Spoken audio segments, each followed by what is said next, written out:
A exposição do Evangelho de João. Nós vamos hoje ler capítulo 15 do Evangelho de João.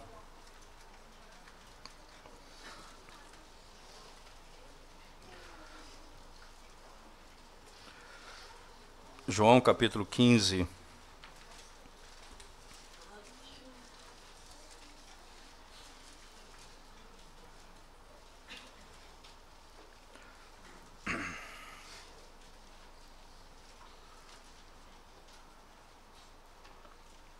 Diz assim a palavra de Deus a partir do verso 1. Tá. Só um minutinho, por favor. Abri o capítulo errado.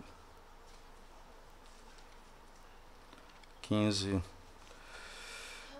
Eu sou a videira verdadeira, e meu Pai é o agricultor. Todo ramo que estando em mim não der fruto, ele o corta, e todo o que dá fruto limpa, para que produza mais fruto ainda. Vós já estáis limpos pela palavra que vos tenho falado. Permanecei em mim, e eu permanecerei em vós. Como não pode o ramo produzir fruto de si mesmo, se não permanecer na videira, assim nem vós o podeis dar, se não permanecerdes em mim. Eu sou a videira, vós os ramos. Quem permanece em mim e eu nele, esse dá muito fruto, porque sem mim nada podeis fazer. Se alguém não permanecer em mim, será lançado fora, à semelhança do ramo, e secará. E o apanham, lançam-no no fogo, e o queimam. Se permanecerdes em mim, e as minhas palavras permanecerem em vós, pedireis o que quiserdes, e vos será feito. Nisto é glorificado meu Pai, em que deis muito fruto, e assim vos tornareis meus discípulos. Como o Pai me amou, também eu vos amei, permanecei no meu amor. Se guardardes os meus mandamentos, permanecereis no meu amor, assim como também eu tenho guardado os mandamentos de meu Pai, e no seu amor permaneço. Tenho-vos dito estas coisas, para que o meu gozo esteja em vós, e o vosso gozo seja completo. O meu mandamento é este, que vos ameis uns aos outros, assim como eu vos amei. Ninguém tem maior amor do que este, de dar a alguém a própria vida em favor dos seus amigos. Vós sois meus amigos, se fazeis o que eu vos mando. Já não vos chamo servos, porque o servo não sabe o que faz o seu senhor, mas tenho-vos chamado amigos, porque tudo quanto ouvi de meu Pai vos tenho dado a conhecer. Não fostes vós quem me escolhestes a mim, pelo contrário, eu vos escolhi a vós outros, e vos designei para que vades e deis fruto. E o vosso fruto permaneça, a fim de que tudo quanto pedirdes ao meu Pai, em meu nome, ele vô-lo conceda. Isto vos mando, que vos ameis uns aos outros. Se o mundo vos odeia, sabei que primeiro do que a vós outros, me odiou a mim. Se vós fosseis do mundo, o mundo amaria o que era seu. Todavia, não sois do mundo, pelo contrário, dele vos escolhi, por isso o mundo vos odeia. Lembrai-vos da palavra que eu vos disse, não é o servo maior do que o seu senhor. Se me perseguiram a mim, também perseguirão a vós outros. Se guardaram a minha palavra, também guardarão a vossa. Tudo isto, porém, vos farão por causa do meu nome, porquanto não conhecem aquele que me enviou. Se eu não viera, nem lhes houvera falado, pecado não teriam, mas agora não tem desculpa do seu pecado. Quem me odeia, odeia também a meu Pai. Se eu não tivesse feito entre eles tais obras, quais nenhum outro fez, pecado não teriam, mas agora não somente têm eles visto, mas também odiado, também a mim como a meu Pai. Isto, porém, é para que se cumpra a palavra escrita na sua lei. Odiaram-me sem motivo.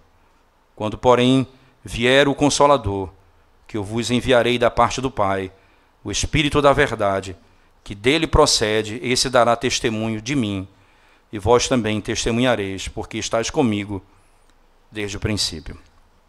Amém. Senhor, mais uma vez nós estamos diante da Tua palavra, de um tema tão precioso, ó Deus, a união com Cristo. Usa-nos, fala conosco nessa noite de modo especial. para trazer conforto ao teu povo, Senhor. Para trazer, Senhor Deus, alegria e paz ao teu povo. E ao mesmo tempo, entendimento pelo teu Espírito àqueles que estão fora de ti hoje, para que se arrependam dos seus pecados e sejam salvos. Pedimos isso em nome de Jesus. Amém. Irmãos, sem dúvida, uma das maiores figuras e imagens utilizadas aqui no texto pelo nosso Senhor Jesus Cristo é essa imagem que ele descreve a videira e os ramos para descrever a nossa relação com ele. Primeiramente, nós temos a plena consciência, usando o texto como ele está descrito aqui, que fora de Cristo nós não temos salvação e nenhum benefício da obra dele. Nele nós temos a salvação e todos os benefícios da sua obra. Dessa maneira, alguém que está fora de Cristo não tem a vida que procede dele. Interessante que no capítulo 14 ele disse abertamente: eu vivo e vós vivereis também. Vocês vão viver porque eu vivo, o Senhor declaradamente afirma. Dessa maneira, nós podemos afirmar com toda a certeza que nada nós poderemos ter da obra dele se não estivermos nele. E nós não poderemos estar nele se não crermos no seu nome e o Espírito do Senhor não nos unir a ele. Não há como você estar fora de Cristo e receber benefícios, e não há como você estar em Cristo que não tenha sido trazido pelo próprio Espírito de Deus, trazendo você essa unidade com ele, fazendo com que você se torne um com ele. Essa é uma imagem interessante, porque a imagem da redenção é trazida da imagem da Trindade. A Trindade, como descrita aqui no texto, irmãos, como nós acabamos de ver especificamente nessa narrativa, ela revela, assim como Cristo está no Pai, vocês também estão em mim. Assim como eu estou no Pai, vocês estão em mim. Entende? Não há como separar as duas coisas. Se Cristo deixar de receber benefício do Pai, ou se ele deixar ou se ele separar do Pai, então nós poderemos nos separar dele, mostrando a impossibilidade, uma vez estando nele, sermos lançados fora, como o texto vai nos ensinar também.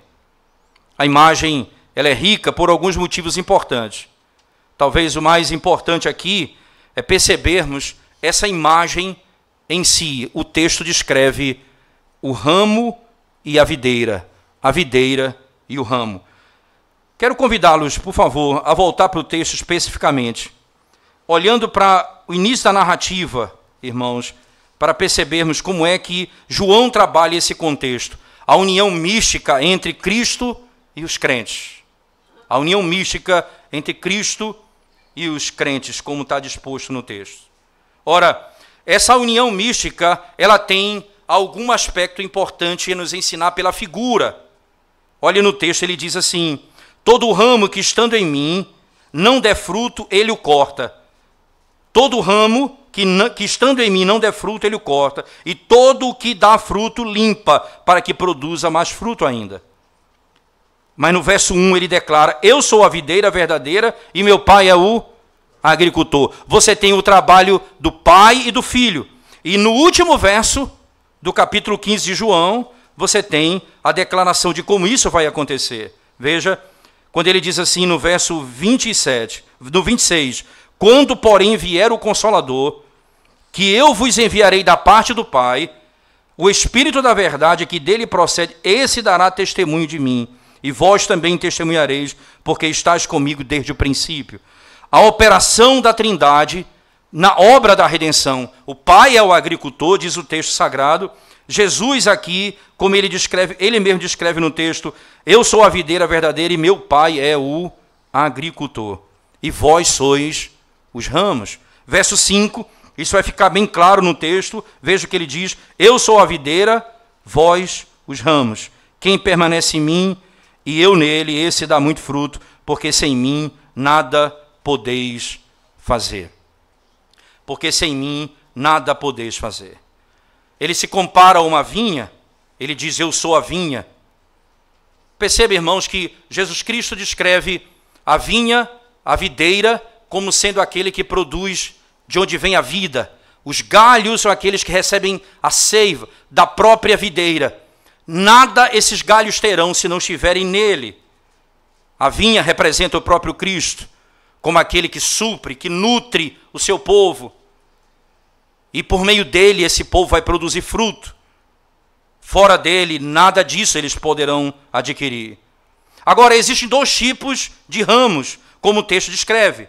O natural, não é? Que é a primeira descrição do texto, por exemplo, o próprio texto de João vai descrever no capítulo 1, nós lemos hoje, ele veio para o que era seu, mas os seus não o receberam, mas todos quanto o receberam foi-lhes dado o poder de serem feitos filhos de Deus.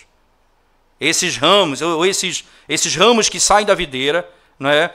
Eles estão na árvore e nunca estiveram fora dele. Esse é o segundo ramo. O primeiro é aquele natural que foi tirado. O segundo é aquele que está nele e nunca é tirado.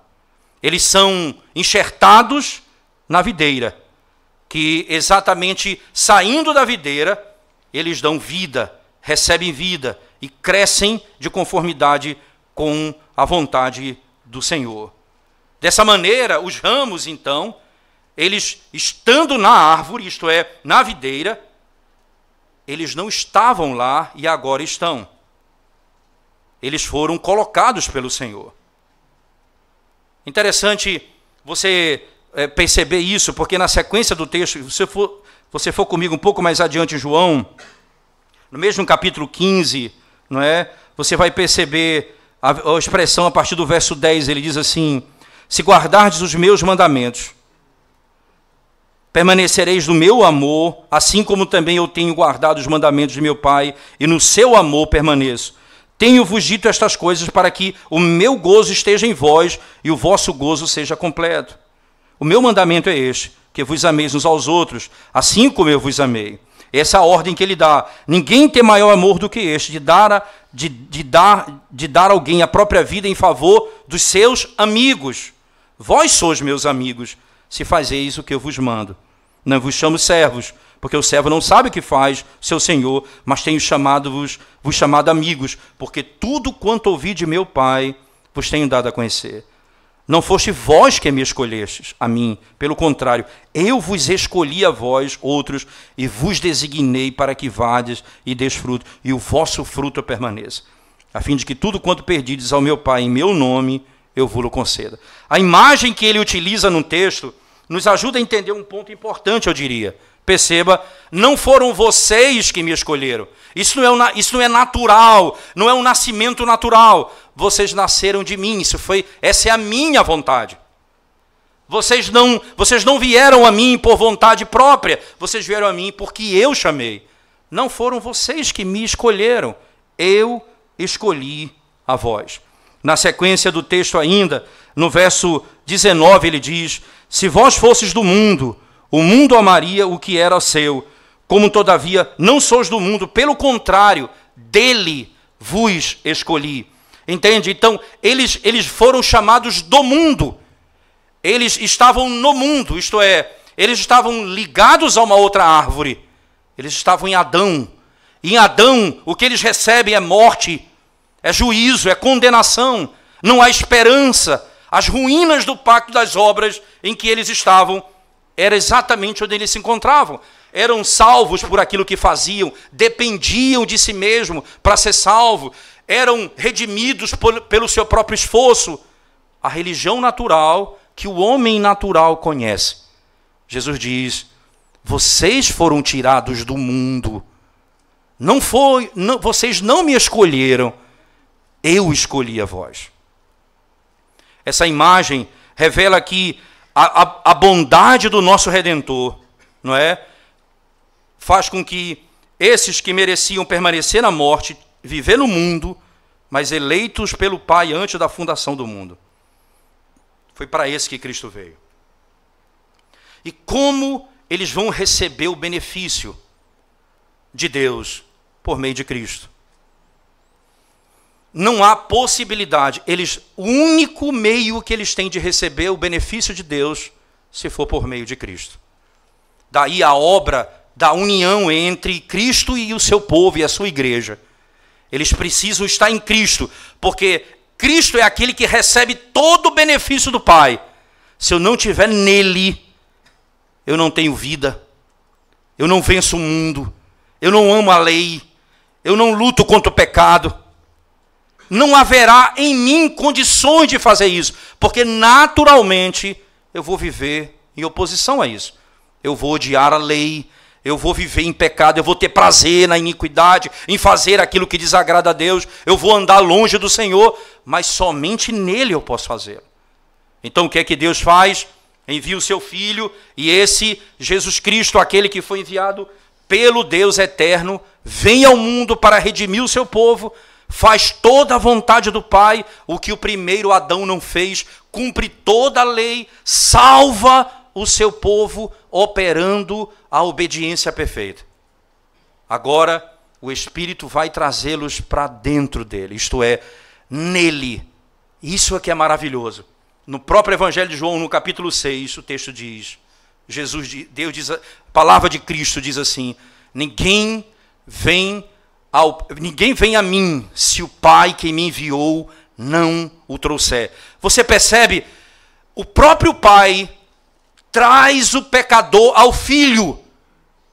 O Espírito vai mostrar o Filho ao pecador, abrir o entendimento do pecador, dizendo, ele é a redenção.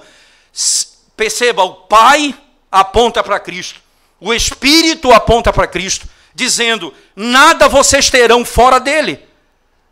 Porque ele é aquele que repousa toda a bênção de Deus. E ninguém terá a bênção de Deus fora de Cristo. Daí a linguagem que João descreve nos ajuda muito bem. Veja só, não é? Perceba que ele diz assim, voltando para o início do nosso texto especificamente. Vamos lá para o início de João 15, não é? Ele diz, verso 2, todo ramo que estando em mim não der fruto, ele o corta, e todo o que dá fruto limpa, para que produza mais fruto ainda. Vós já estáis limpos pela palavra que vos tenho falado. Permanecei em mim, e eu permanecerei em vós. Como não pode o ramo produzir fruto de si mesmo, se não permanecer na videira, assim nem vós o podeis dar, se não permanecerdes em mim.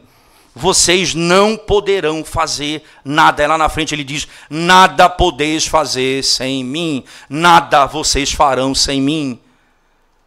Vocês precisam estar em mim. Que união extraordinária é essa, irmãos, em Cristo Jesus? É a união daquele que veio para cumprir a vontade de Deus e ser aquele que vai receber toda a bênção do Pai, e vai doar essa bênção ao seu povo. Como essa união se revela? Vamos dividir em alguns pontos importantes para você entender que tipo de união é essa que o texto apresenta a todos nós aqui. É o que se chama de união espiritual. Veja, o marido e a esposa, eles podem ter uma união chamada casamento. Não é? Eles se tornam uma só carne, não é verdade? O texto diz, um homem e a mulher, eles se tornam uma só carne. E é interessante que sempre a Bíblia descreve essas coisas inferiores para falar de coisas mais gloriosas. Ele diz essa relação entre Cristo e a igreja, Paulo vai dizer. A diferença é que Cristo, irmãos, e os crentes são unidos como o texto diz. Mas o texto fala que eles se tornam um espírito. Não é uma só carne. Eles são um por causa do único Espírito, em um só Espírito. Como Paulo diz isso na primeira carta aos Coríntios 6,17. Tá certo? Aquele que é um Espírito, entenda, irmãos, ele é tanto o cabeça, não é? Cristo é o cabeça, e os crentes, eles são os membros desse corpo. Assim, o Espírito de Deus habita em Cristo e habita nos crentes. Porque se alguém não tem o Espírito de Cristo, esse tal não pertence a ele. É o que Paulo vai dizer aos Romanos no capítulo 8, verso 9. O contato ou a união terrena, irmãos, ela é feita por contato. A união terrena é feita por contato. Veja bem, você vai construir um prédio, você vai colocar uma pedra em cima da outra, um material em cima do outro, um tijolo em cima do outro. Isso se chama união, uma união apenas por contato. Mas a união que nós estamos falando aqui é de outra natureza. É de uma outra natureza, não é chamada união carnal. Porque, perceba como funciona mais ou menos.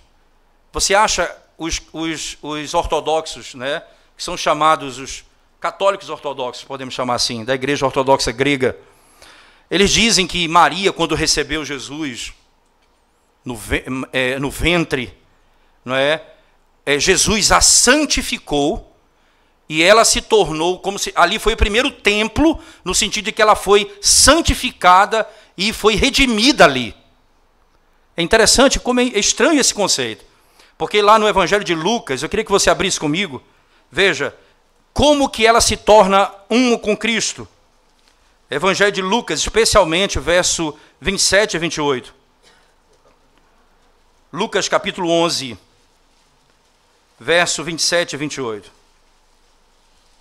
Diz assim: ora, aconteceu que ao dizer Jesus estas palavras, uma mulher que estava entre a multidão exclamou e disse: bem-aventurada aquela que te concebeu, e os seios que te amamentaram. Ele, porém, respondeu: antes, bem-aventurados são os que ouvem a palavra de Deus e aguardam. Perceba, bem-aventurado é aquele que ouve a palavra e guarda e crê na palavra. Não é bem-aventurado aquele simplesmente que, não é no sentido redentivo, que ele a recebe, que Maria recebe Cristo no ventre. Essa união, ela é extraordinária, mas não significa que é a união com Cristo. A união com Cristo precisa dessa redenção. União espiritual. Cristo e a sua igreja. Cristo e o seu povo. Mas é também uma união real. Por ser espiritual não significa que não seja real. Ela é real.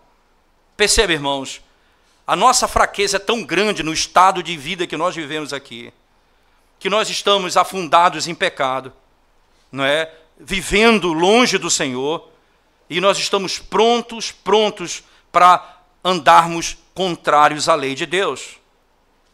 Não tenha dúvida que nada é mais real do que uma obra dessa como descrita no texto. A natureza de Cristo opera em nós e transforma a nossa vida. Perceba, homens fracos agora amam a lei de Deus. Homens que abominavam as Escrituras agora passam a amar as Escrituras. Homens que não tinham prazer na casa do Senhor agora têm prazer na casa do Senhor. Nós não podemos ver a união da nossa alma com o nosso corpo. Nem podemos representar isso de maneira correta. Mas nós sabemos que estamos vivos, porque eles estão unidos. Quando eles se separam, eles estão mortos. Nós sabemos que estamos unidos a Cristo pela vida que há em nós, pelo modo de vida que vivemos. Essa união com Cristo é real. Ele leva a sua igreja a crer no seu nome, a confiar nele.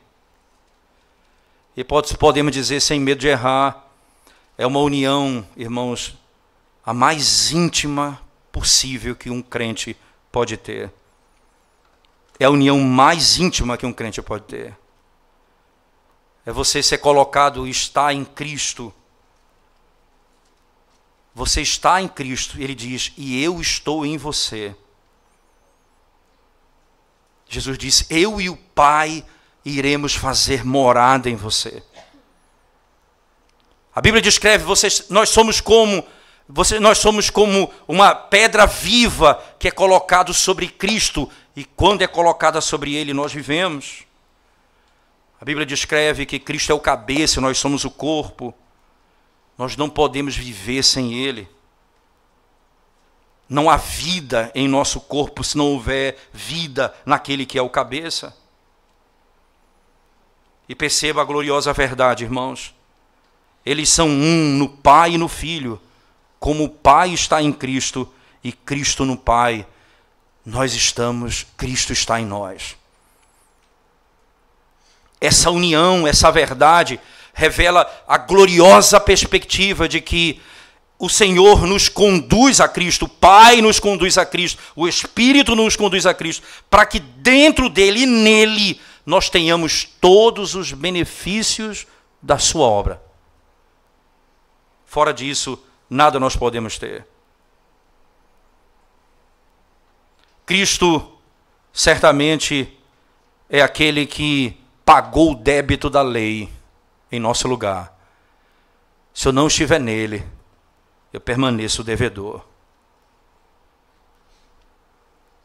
Nós não corremos no mundo como quem deve a eternidade a Deus. Nós somos livres porque estamos em Cristo. Por que nós nos sentimos livres? Porque nós estamos em Cristo. Por que nós somos feitos libertos? Porque nós estamos em Cristo. Mas eu posso garantir a você também que essa união ela é indissolúvel. Uma vez que você está em Cristo e Cristo em você, ninguém pode te tirar da presença de Deus. Ninguém pode desatar esse nó. Quem pode dissolver essa união? Quem pode provocar esse divórcio? É como lá em Jeremias 34, 32, 40, o Senhor diz: eu não me apartarei deles. Eu não darei as costas a eles.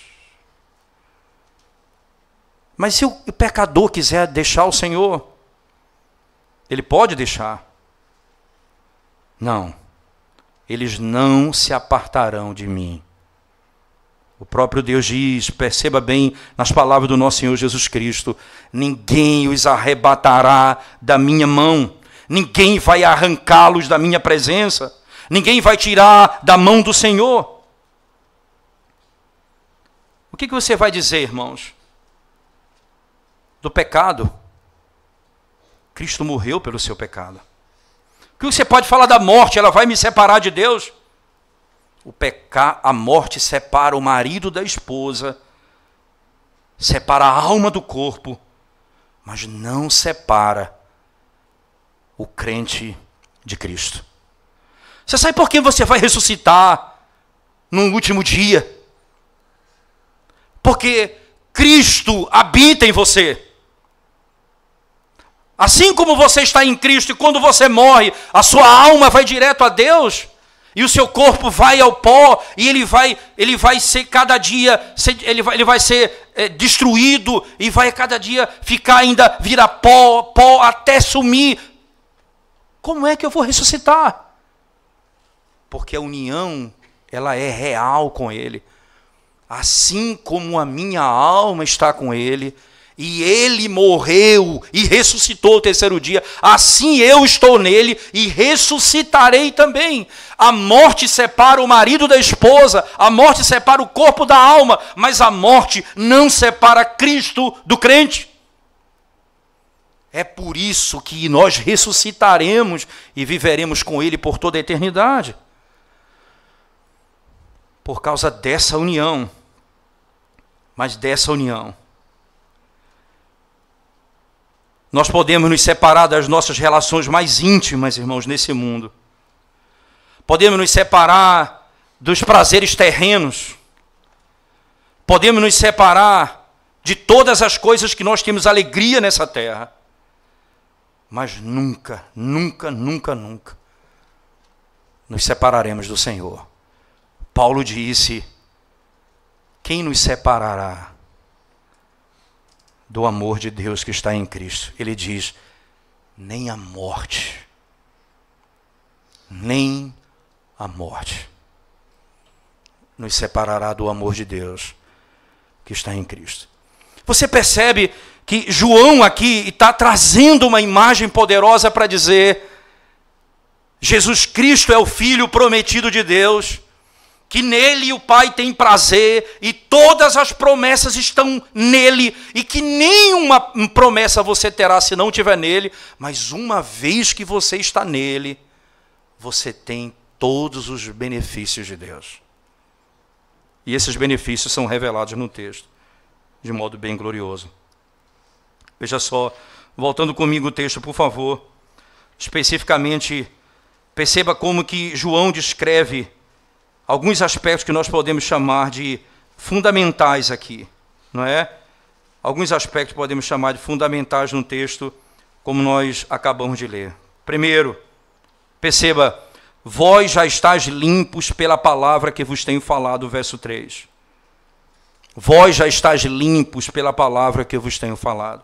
Permanecei em mim, e eu permanecerei em vós. Como não pode o ramo produzir fruto de si mesmo, se não permanecer na videira, assim nem vós o podeis dar, se não permanecerdes em mim. Nós já estamos limpos pela palavra que ouvimos.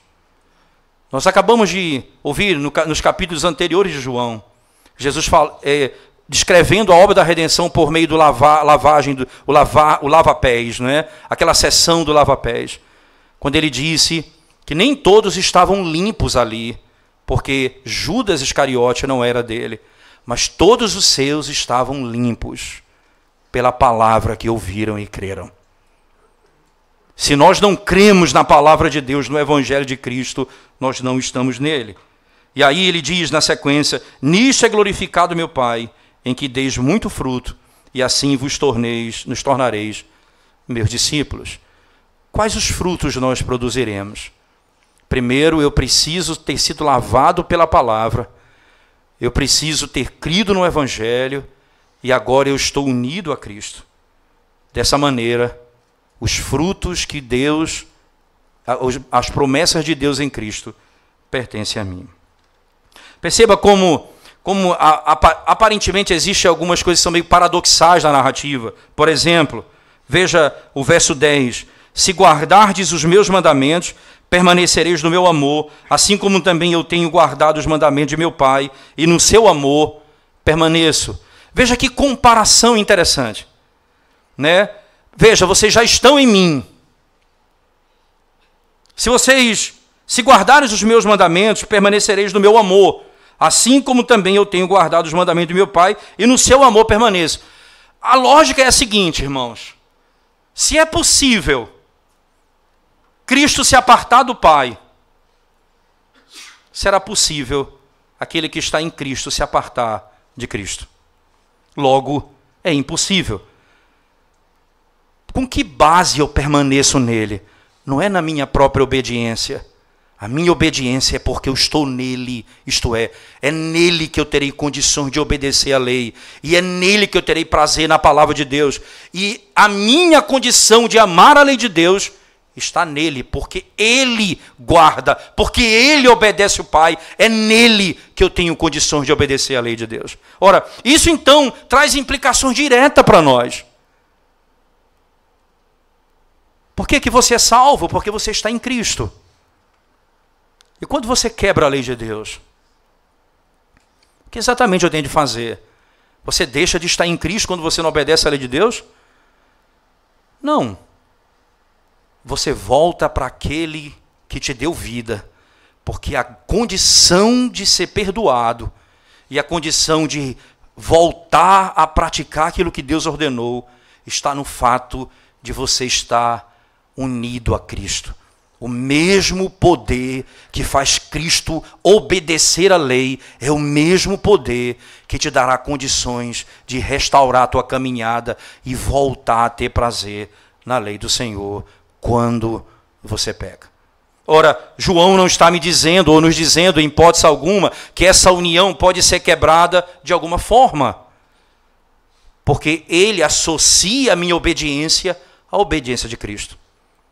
A obediência de Cristo não é igual à minha obediência. Eu só posso fazer alguma coisa porque eu estou nele. Exatamente essa é a minha esperança. Veja, na sequência do texto, verso 11. Tenho-vos dito estas coisas para que o meu gozo esteja em vós e o vosso gozo seja completo. Como que O gozo de Cristo está em nós e o nosso gozo é completo. O nosso gozo é completo não porque nós somos perfeitos, mas porque estamos em Cristo.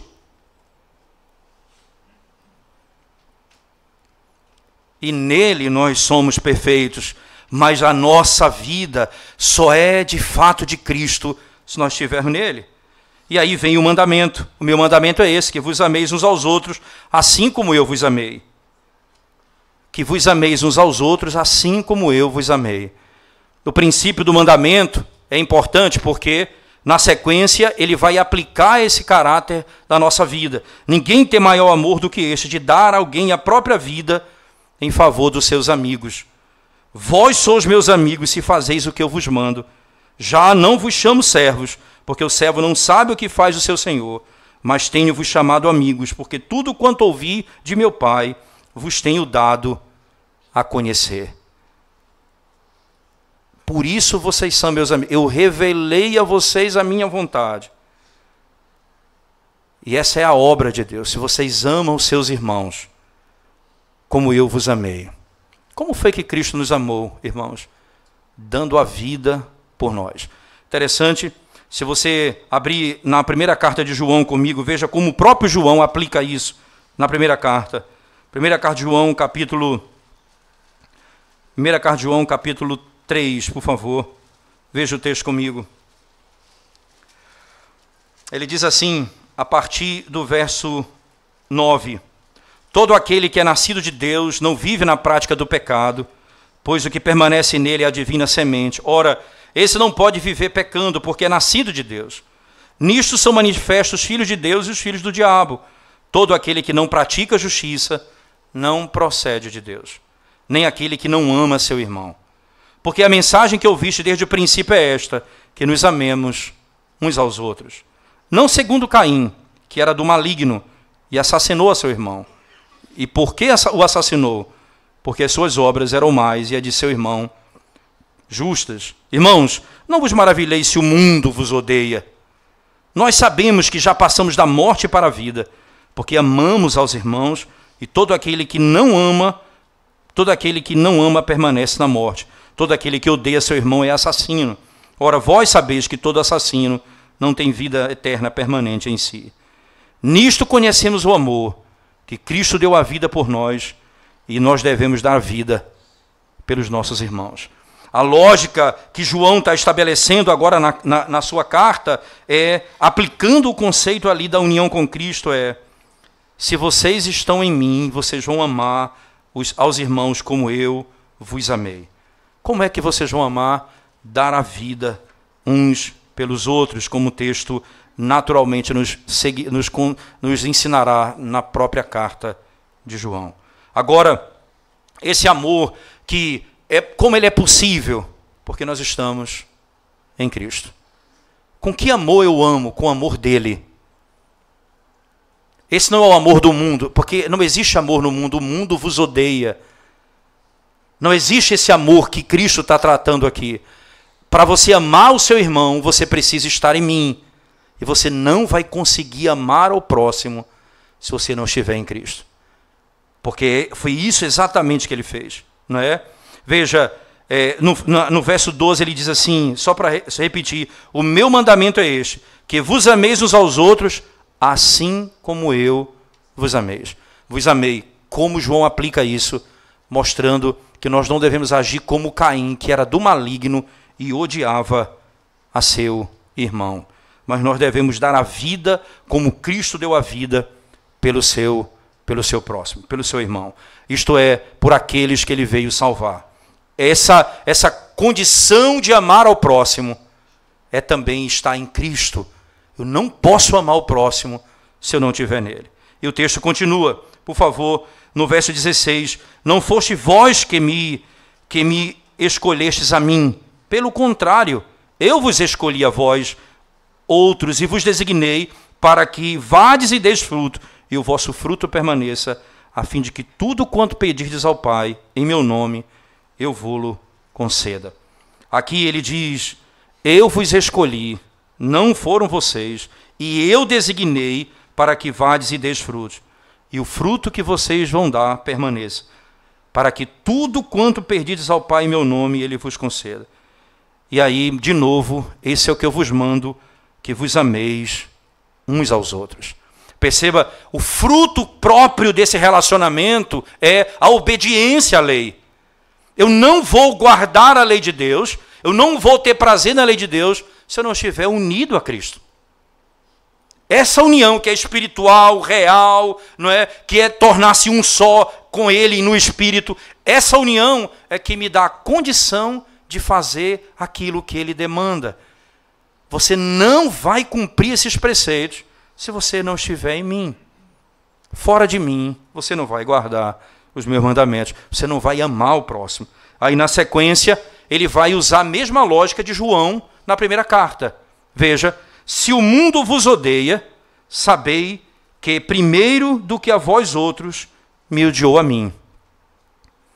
E aqui é interessante, se vocês estão unidos a mim, vocês não têm só os benefícios, vocês têm também agora o sofrimento. Isto é, se o mundo... Por que vocês vão ser odiados? Porque vocês estão em mim.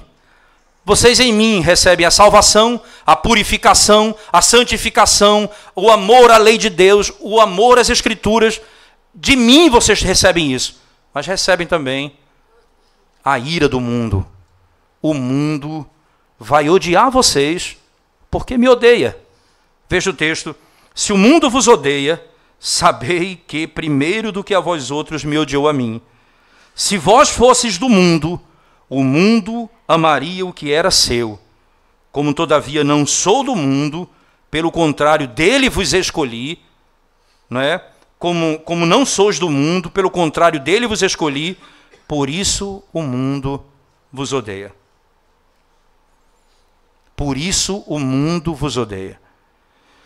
Interessante, Paulo usa esse critério para dizer lá em Filipenses, nós não recebemos a graça apenas de crer, mas a graça de padecer. Se nós estamos em Cristo, nós estamos nele pela graça. Nós somos salvos pela graça e padeceremos também pela graça. O mundo odeia o meu Senhor, o mundo vai me odiar também.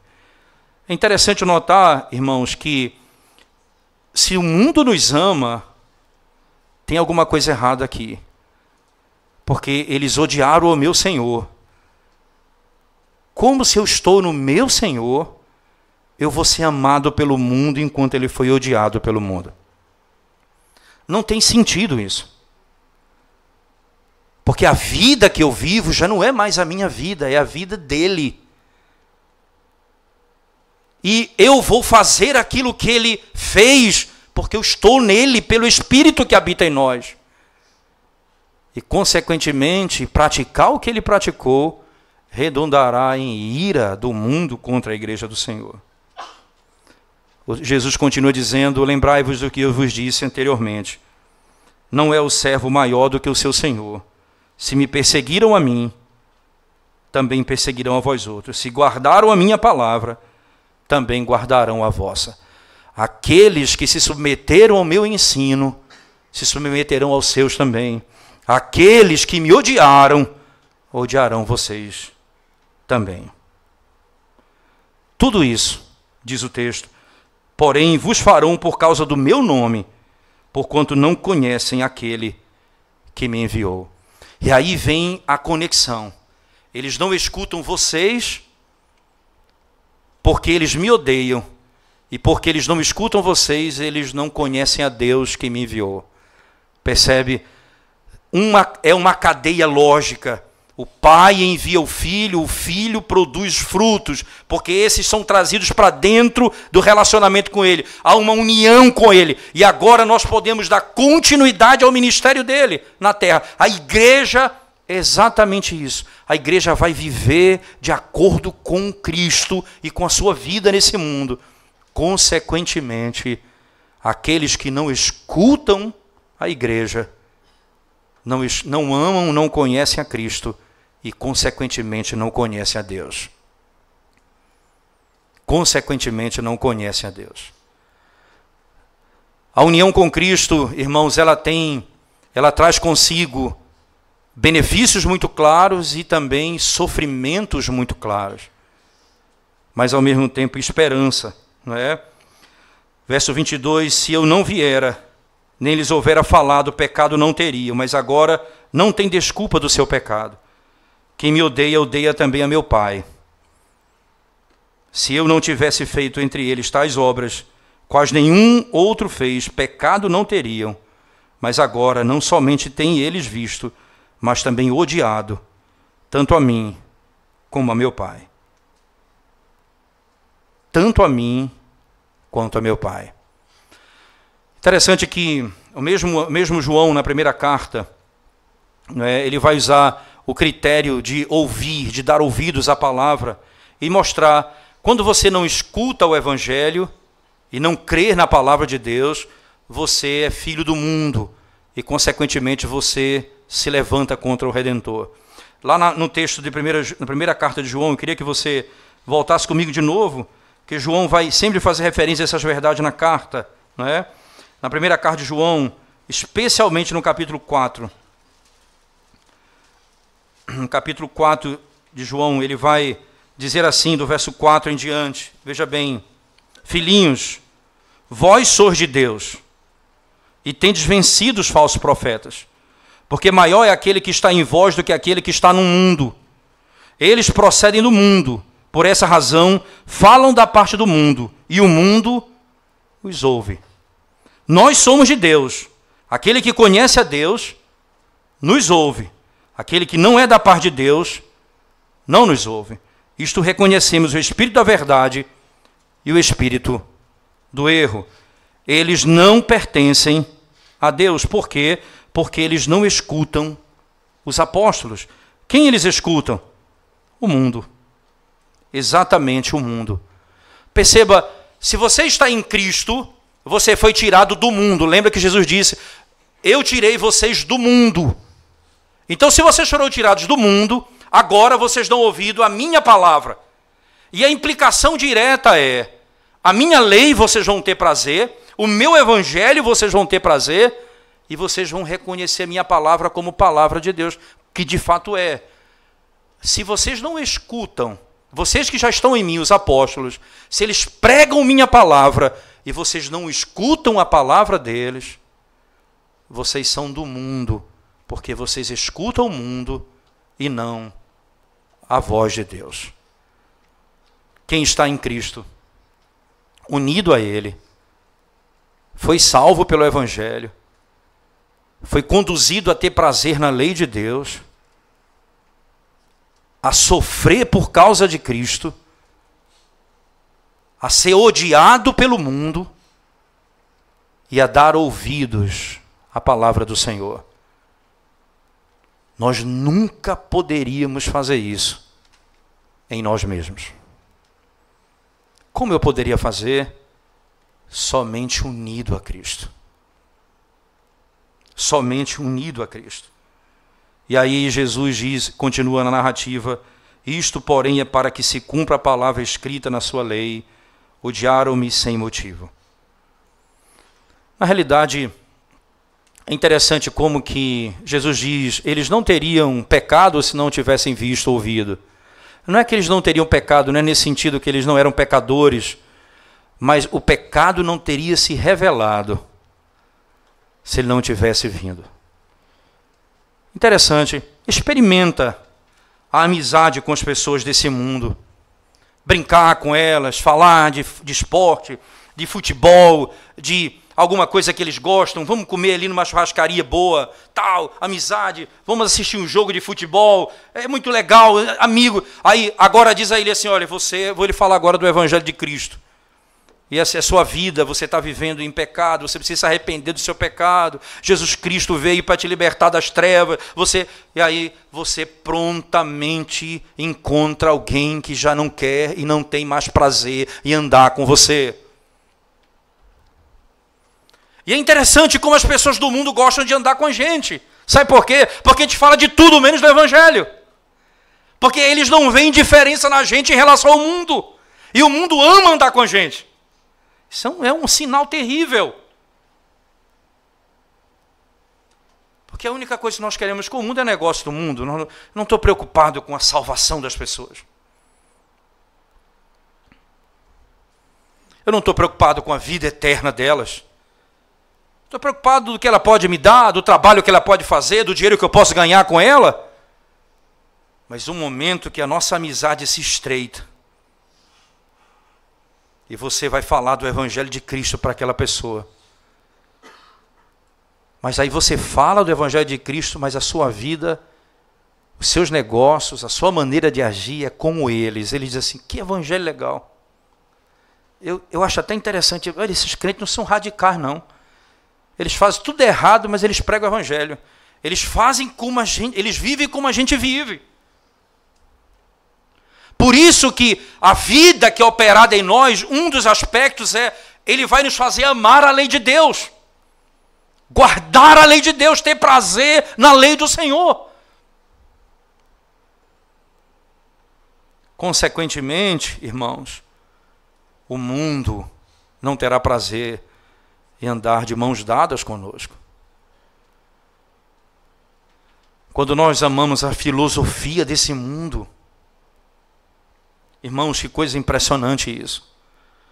Digo isso com tristeza do meu coração, honestamente digo isso com tristeza do meu coração. Quando eu vejo irmãos que se dividem por causa de pensamento ideológico, quando alguns irmãos querem pensar ou crer em uma ideologia que é anticristã, por causa de interesses pessoais.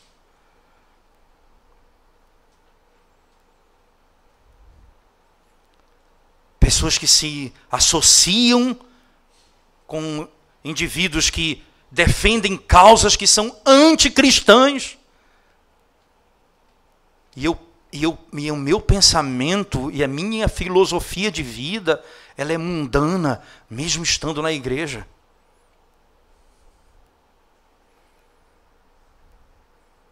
Ideologia de gênero, aborto,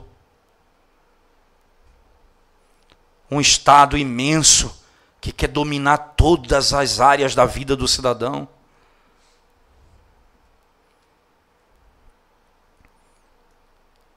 Quando eu creio no Evangelho, e ao mesmo tempo a minha perspectiva de vida e a minha filosofia de vida, ela é anticristã. Veja se não é.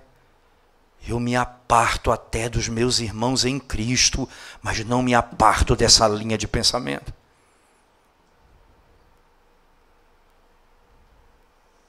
Eu não consigo conviver com a igreja.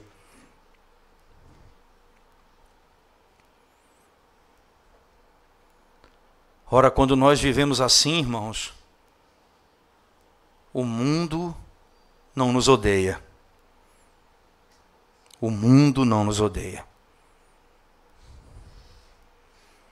Mas quando a igreja do Senhor, que está unida a Cristo, ama a lei de Deus, foi lavada pela palavra e pela pregação, e que cumpre os preceitos do Senhor, e que em Cristo e somente em Cristo eles buscam força para agradar a Deus. Sem Cristo eles nunca vão fazer a vontade de Deus. E sem Cristo eles não poderão enfrentar o ódio do mundo, a ira do mundo, a ponto de tirar a vida de irmãos que temem a Deus por causa da sua fé.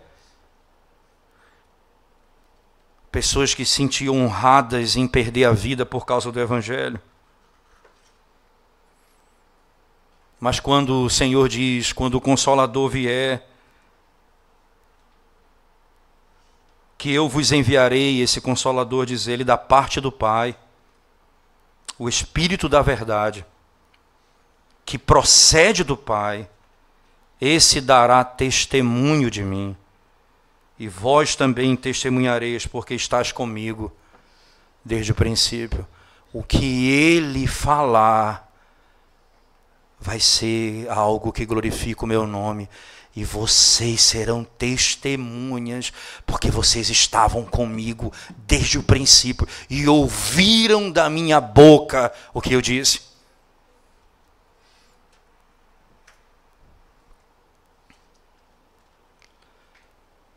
Qual a situação do homem? Que condição o homem natural tem de agradar a Deus? Se todas as promessas estão em Cristo, o que resta para você fora de Cristo?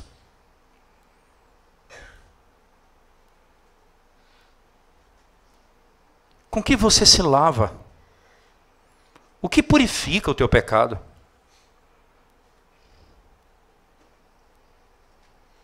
Como você obedece a Deus?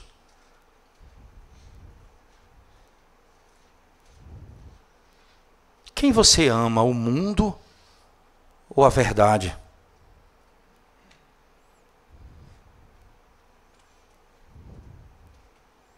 Quem te dará condições de compreender as verdades do Senhor? Se você está fora de Cristo, nada resta para você, senão o juízo de Deus. E aí é necessário virar do avesso isso.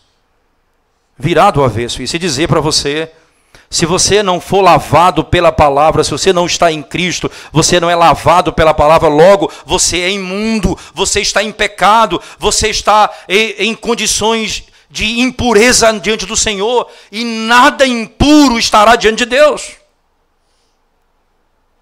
Se você não está em Cristo, a condição que você vive em fazer o que é contrário à lei de Deus e que fere tua consciência, mesmo sem ser obra do Espírito, mas Deus te fez com condições de ter a consciência ferida pelo pecado, você não terá alívio da tua consciência. Pelo contrário, você terá de sufocá-la e você precisa ir mais para o mundo, para poder ter um pouco de paz na tua consciência, a ponto de se tornar real opositor do Deus eterno. Não apenas odiaram-me sem causa, você chegará ao ponto de odiá-lo com causa. Porque o que ele ensina é contra a tua carne, o que ele ensina é contra a tua vontade, e você não terá condições de viver de maneira de ter a tua consciência limpa diante dele.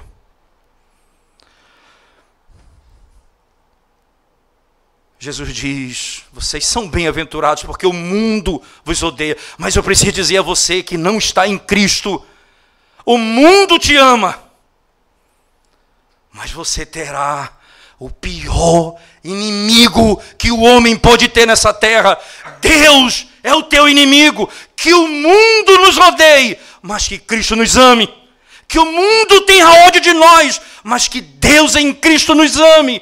Porque o mundo não poderá nos destruir, mas se Deus se voltar contra nós, não haverá esperança para nós. Não queira ter o Deus dos exércitos como teu inimigo, que ordena os exércitos de moscas que invadam o Egito, o exército de pulgas, piolhos, rãs, o exército dos céus, a criação. O povo do Egito se levantou contra Deus, e Deus estendeu a sua mão, e a criação dele engoliu o faraó com seu exército. O povo odiava Deus, e as águas do dilúvio engoliram os inimigos de Deus. Você quer ter um inimigo como Deus?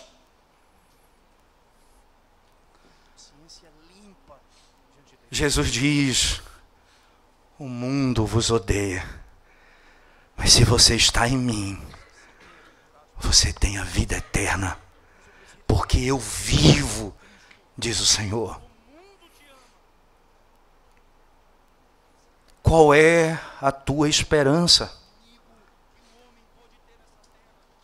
Se você não está na videira, que é Cristo. Qual a tua esperança? Então hoje é dia de salvação. Corra para Cristo. Ninguém pode fugir de Deus se não for no próprio Deus. Ninguém escapará da ira de Deus se não for no próprio Deus.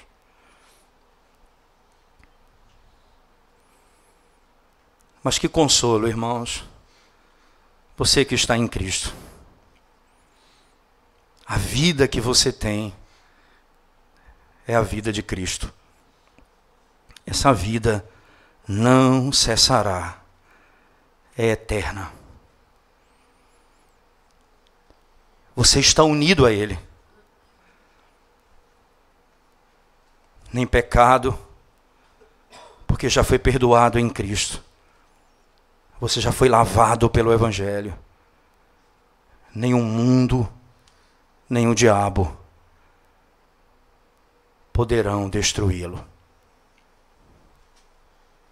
Nem a morte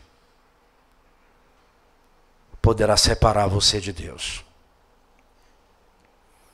Que consolo nós temos. Quantas vezes nós quebramos a lei do Senhor, irmãos? E nós temos a promessa, então. Cristo obedece ao Pai. Assim obedeço à lei.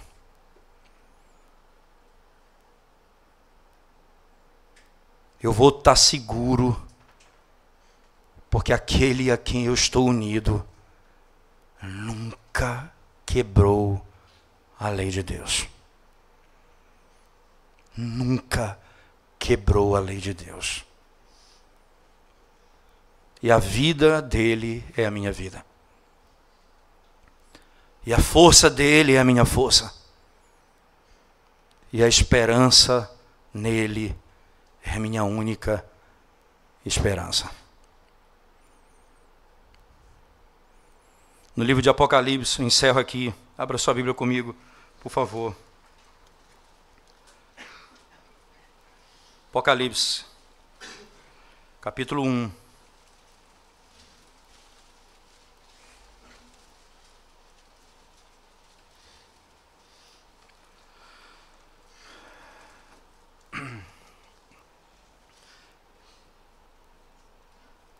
Verso 17 e 18 diz assim, preste atenção nesse texto. Quando o vi, caí a seus pés como morto. Porém ele pôs sobre mim a mão direita.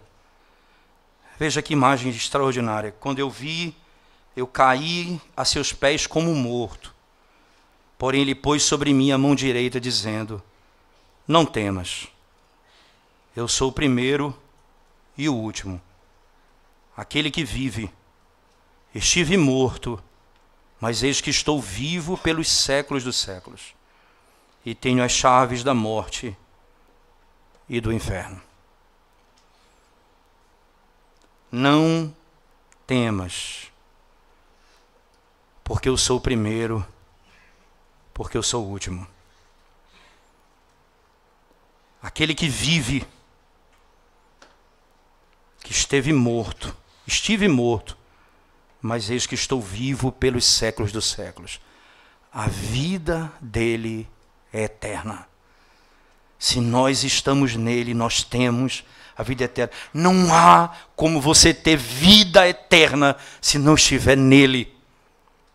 Mas se você estiver nele, você ouvirá dele na tentação, na queda, na fraqueza, nas suas lutas, nas suas angústias. Você ouvirá dele, não temas, porque eu sou o primeiro e o último. Eu sou aquele que vive para sempre. Estive morto, mas agora vivo para toda a eternidade. Eu tenho nas mãos a chave da morte e do inferno. Eu tenho o governo nas minhas mãos. Não temas, porque eu sou o Senhor. Se você está em mim, a quem temeremos? Se nós estamos em Cristo, a quem temeremos? Todas as coisas nós temos nele, porque nele repousa todas as promessas de Deus. Vamos orar ao Senhor mais uma vez, irmãos. Ó Deus bendito, cheio de misericórdia e de graça, nós exaltamos o Teu nome essa noite pela glória do Teu Evangelho e pelo bem que nós temos em Cristo Jesus. Todo bem nessa vida, Senhor. Nada nós temos fora dele. Não há, Deus, como te agradar se não for em Cristo. Não há como viver se não estivermos em Cristo.